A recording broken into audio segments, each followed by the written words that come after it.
asirin insha Allah wannan sirrin shashatau sahihin mujarrabin. أعوذ بالله السميع العليم من الشيطان اللعين الرجيم بسم الله الرحمن الرحيم.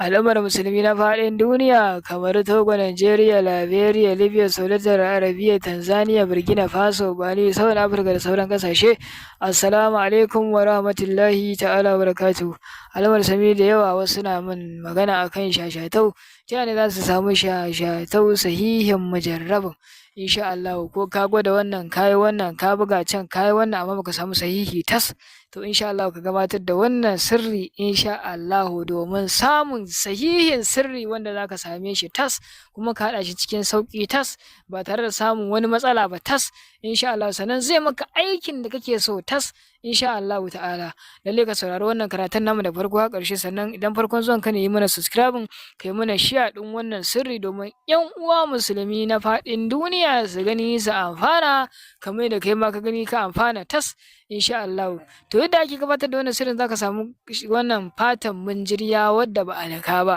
tunda kai ma baka so a dake ka baka so a neme ka ko ka gabatar da wani laifi ko wani abu baka so a gano inda kake da sauran haka da an zo ya ce ai yanzu ya bannan da an zo ai yanzu ya bannan ai ba za a ganin ka ba insha Allah ta'ala za ka dan shige sayi kenan. To in ka samu wannan fata ta munjira da ba a daka ba sai a rubuta wannan rubutun tas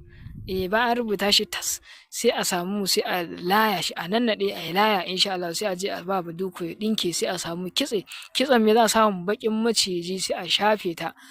sai a shafa ta sai a sa ta a rana in rana da keta sai a ɗauko a shigari a ƙara shafawa sai a ƙara sa ta sai an yi kwana 3 ana shafa mata wannan kitsen baƙin maciji insha Allah. To wannan sirri da kuke ganin shi insha Allah bi'iznillahi ta'ala sai na kasance ɗaya daga cikin mutanen da kuke wa addu'a a rayuwar ku insha Allah. Da Allah daure a yi abinda ba gane ba ku tuntuɓe mu a manhajar WhatsApp ga nan ta WhatsApp a daure a mana